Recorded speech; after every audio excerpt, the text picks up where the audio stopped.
नमस्कार, मैं हूं दीपक और आप देख रहे हैं रुद्रा न्यूज़। इस वक्त हमारे साथ मौजूद है दिल्ली प्रदेश किसान मोर्चा के उपाध्यक्ष विजय लाकड़ा। विजय लाकड़ा से बातचीत करते हैं और ये जानने की कोशिश करते हैं कि हाल ही में जो दिल्ली सरकार ने किसानों के मुआवजे का ऐलान किया है, उस मुआवजे को लेकर, उस फैसले को लेकर, दिल्ली सरकार के फैसले को लेकर ये किसान मोर्चा के उपाध्यक्ष होने के नाते किस तरीके से देखते हैं। जिस तरीके से किसान मोर्चा के बार बार प्रदर्शन करने के बाद जो है दिल्ली सरकार का एक फ़ैसला आया है कि जिनकी फसल जो है ख़राब हुई है मानसून के समय में बारिश की वजह से, उसको मुआवजा देने का दिल्ली सरकार ने ऐलान किया है। किस तरीके से देखते हैं ये हम लोगों ने जब से बारिश हुई, आप लोगों ने देखा है कितनी बुरी हालात है। आप एक बार क्षेत्र का मुआयना करके देखें, आज भी पानी खड़ा हुआ है, 5-5 से 6-6 फुट तक पानी खड़ा हुआ है। हमने माननीय रामवीर सिंह विधूड़ी जी, हमारे नेता प्रतिपक्ष जो हैं, और किसान मोर्चा के अध्यक्ष विनोद सहरावत जी ने हर गांव का मुआयना किया। जब हम लोगों ने 1.5 महीने लगातार हर रोज़ धरने प्रदर्शन करके केजरीवाल जी को बोला है, तो उन्होंने बामुश्किल सिर्फ 50,000 हेक्टेयर मुआवजे की बात की है। अभी कंफर्म नहीं, उसके लिए उन्होंने कहा हम सर्वे करेंगे। और हम ये कह रहे हैं कि भाई कम से कम 1.5 लाख का मुआवजा हर किसान को मिलना चाहिए, क्योंकि जो फ़िलहाल फसल जो खड़ी हुई थी वो सब बर्बाद हो चुकी है। और जो हालात आज के दिन खेत के अंदर हैं, जो पानी खड़ा है, हमें नहीं लगता कि अगली फसल गेहूं की उसके अंदर उपज आ सकती है।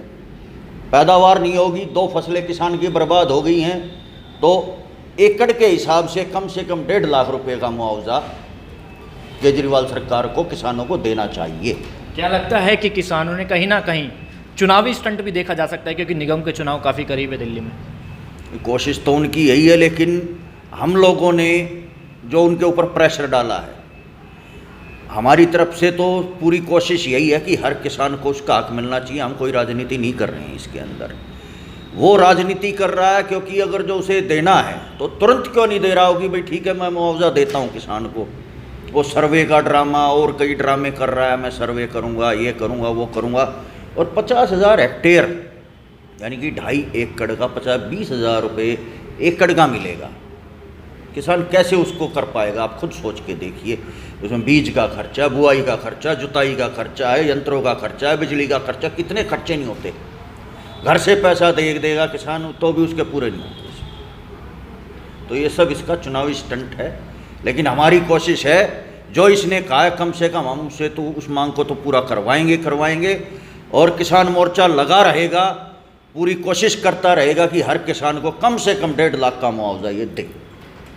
अच्छा, अगर सरकार जो है, दिल्ली सरकार 1.5 लाख का मुआवजा जिस तरीके से आप मांग कर रहे हैं और बता रहे हैं, अगर नहीं देता तो किसान मोर्चा अगला स्टेप क्या लेगा? अगला स्टेप वही, हम धरना प्रदर्शन करेंगे शांतिपूर्वक तरीके से। इसको एक एक चीज़ हम दिखाएंगे। इसके घर के बाहर खाट चारपाई डाल के बैठेंगे, हर किसान को वहाँ लेके जाएंगे। हम वहीं पे रहेंगे जब तक ये मुआवजे का ऐलान नहीं कर लेगा, जब तक किसानों के अकाउंट में पैसा नहीं आ जाएगा।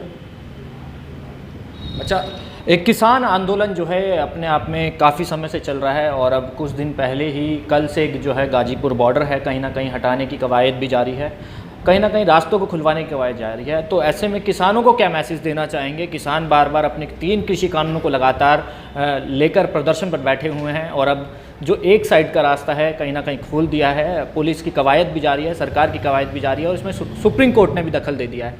तो प्रदर्शनकारी किसानों को क्या कहना चाहिए? हम प्रदर्शनकारी किसान को यही कहना चाहेंगे कि सरकार तो शुरू से ही, जब ये लोग बैठे हैं तभी से सरकार ये कहती आई है कि आप लोगों को इसके अंदर कोई बदलाव करवाना है या कोई चीज़ गलत लगती है तो उस चीज़ को आप हमारे सामने रखिए, उस चीज़ को आप क्लियर कीजिए। लेकिन इन लोगों की सिर्फ एक मांग है कि इसे ख़त्म कर दिया जाए और कहने को ख़त्म कर दिया जाए। मेरे हिसाब से जो ये लोग यहाँ बैठे हैं इसमें किसान तो हैं ही, क्योंकि अगर जो किसान होते तो किसान जो इसको पढ़ता है, तीनों बिलों को, किसानों को ये पता है कि इसमें हमारा कहीं भी कोई नुकसान नहीं हो रहा है। पूरे हिंदुस्तान के अंदर जितने स्टेट हैं उनमें से सिर्फ ये कुछ लोग कुछ बॉर्डरों पे ही इतने महीनों से बैठे हुए हैं। क्या बाकी देश में किसान नहीं है? उनको तकलीफ़ें नहीं थी अगर जो ये गलत होता तो? ये कानून कहीं भी गलत नहीं है। हम इनको ये कहना चाहते हैं आप शांतिपूर्वक तरीके से अपने घर चले जाइए। मोदी सरकार ने जो भी किया है वो बिल्कुल उचित किया है। उसके अलावा भी अगर जो आप लोगों को इसके अंदर लगता है कि ये गलत है तो उसको आप फेरबदल करवाने के लिए बात कीजिए। लेकिन जो बॉर्डरों के ऊपर रास्ता जाम करके आप बैठे हो, आसपास दोनों स्टेटों के व्यापारियों को आवागमन में, आम पब्लिक को कितना नुकसान हो रहा है। आप ये देखो 10 महीने से आसपास के लोग कितने परेशान हैं। कोई इधर से उधर आने में कई कई घंटे लग जाते हैं उन लोगों को। तो हम यही कहना चाहते हैं, अगर जो आप लोग उठ जाएं तो बेहतर रहेगा, वरना आप एक साइड हो, कम से कम रास्ता तो खोलिए आप पब्लिक के लिए। आम पब्लिक ने क्या किया, उनको क्यों परेशान कर रहे हैं? अच्छा, आपने दिल्ली देहात का जिस तरीके से 3 कृषि कानूनों को लेकर आप गांव-गांव गए हैं, दिल्ली देहात में गए हैं, किसानों का किस तरीके से, दिल्ली देहात के किसानों का किस तरीके से समर्थन मिला आपको, क्या कुछ कहना रहा, किस तरह और क्या कुछ सहयोग आपको दिया गया? सबसे पहले तो मैं आपको ये बता देना चाहता हूँ कि दिल्ली सरकार ने दिल्ली को किसानों का दर्जा ही नहीं दे रखा है। 2012 में शीला दीक्षित की सरकार ने किसानों का दर्जा ख़त्म कर दिया था। आज केजरीवाल की सरकार में कहीं भी कोई कृषि मंत्री नहीं है। उसके बावजूद भी हम दिल्ली के हर गांव में गए, करीबन 360 गांव में से 190 गांव में आज भी खेती होती है। ये हम सरकार को बताना चाहते हैं, 190 गांवों में खेती होती है आज भी, जहाँ की पूरी जनता सिर्फ और सिर्फ खेती पे निर्भर करती है। उन लोगों से हमें इतना सकारात्मक रवैया रहा लोगों का, बहुत ही उत्साह के साथ उन्होंने हमारा समर्थन किया। बल्कि उन लोगों ने तो बॉर्डर पे बैठने वाले किसानों को चोर तक भी कहा है, उनको बरगलाया हुआ भी कहा है, उनको बाहर से फंडिंग आने वाले जो कार्यकर्ता होते हैं वो भी कहा है कि भाई विदेशों से फंडिंग आ रही है, इनका इस्तेमाल हो रहा है। एक भी किसान दिल्ली का आप हमें बताइए जो बॉर्डर के ऊपर बैठा हुआ हो। दिल्ली के सारे किसान इन बिलों के समर्थन में और खुश हैं इन बिलों से। अच्छा, जिस तरीके से आप बता रहे हैं कि दिल्ली सरकार ने जो है किसानों का, दिल्ली के अंदर किसानों को किसानों का दर्जा ही नहीं दिया। 7 साल से दिल्ली के अंदर आम आदमी पार्टी की सरकार है, लगभग 7 साल हो चुके हैं। विपक्ष में होने के नाते 7 साल के बाद ये मुद्दे बीजेपी क्यों उठा रही है, आपकी तरफ से क्यों उठाए जा रहे हैं? क्योंकि 7 साल पहले ही ये मुद्दे उठा देना चाहिए थे जब इनकी सरकार बनी थी। ये मुद्दे, किसानों को दर्जा देने के मुद्दे जो है सरकार पहले भी उठाती हुई है, विपक्ष पहले भी उठाता हुआ आया है। 2012 में जब शीला दीक्षित ने ये ख़त्म किया किसानों का दर्जा, तब से लेके आज तक लगातार भारतीय जनता पार्टी विपक्ष में है और वो तब से ये मुद्दा उठाती हुई आ रही है कि भाई किसानों का दर्जा बहाल किया जाए। उसका नुकसान ये हो रहा है कि केंद्र सरकार से जितने भी किसानों के लिए योजनाएं शुरू होती हैं वो दिल्ली के किसानों पर लागू ही नहीं हो पाती। उनको यंत्रों के ऊपर सब्सिडियां नहीं मिल पाती। सबसे बड़ी बात, जो ट्रैक्टर सबसे प्रमुख उपकरण होता है खेती के लिए, उसके लिए भी आप दिल्ली में ट्रैक्टर खरीद नहीं सकते। उसको आपको हरियाणा, यूपी, अदर स्टेट में किसी रिश्तेदार के नाम से लेना पड़ेगा। अगर जो दिल्ली में आप ट्रैक्टर लेंगे तो कमर्शियल व्हीकल में आएगा, तो ना ही किसी खेती के लिए कोई सब्सिडी मिल पाती है, ना ही बीज मिल पाता है। मतलब हर तरीके से दिल्ली के किसान को नुकसान होता है। और हम आज भी सरकार से यही अपील करते हैं, किसानों का दर्जा बहाल करके केंद्र सरकार द्वारा दी जाने वाली हर एक योजना किसान तक पहुंचनी चाहिए। किसानों का दर्जा जब तक नहीं मिलेगा तो इसके लिए आप क्या करेंगे? लगातार प्रदर्शन करते रहेंगे, बार बार अपील करते रहेंगे? क्योंकि 7 साल से लगातार ये प्रोसेस जारी है लेकिन अभी तक सफलता हासिल नहीं हुई। क्या लगता है? तो सफलता हासिल नहीं हुई है, लेकिन ये नहीं कह सकते कि हम कभी सफल नहीं होंगे। केजरीवाल जब पिछली बार सरकार में आया तो ये इसी बात को कह के आया था कि मैं किसानों का दर्जा वापस करूंगा। इसने किसानों का बिल्कुल भी ध्यान नहीं दिया है। लेकिन हमारी कोशिश जारी रहेगी कि हम किसानों को दर्जा दिलवा सकें, क्योंकि किसान हिंदुस्तान का सबसे प्रमुख व्यक्ति है जो हर एक वर्ग का पेट भरता है। कृषि वर्ग सबसे प्रमुख है हिंदुस्तान के अंदर, और ये मोदी सरकार हमेशा ध्यान रखती है इस चीज़ का कि कृषि वर्ग को हमेशा ऊपर रखा जाए, कमेरे वर्ग को हमेशा ऊपर रखा जाए और उनकी आमदनी दोगुनी से चौगुनी की जाए।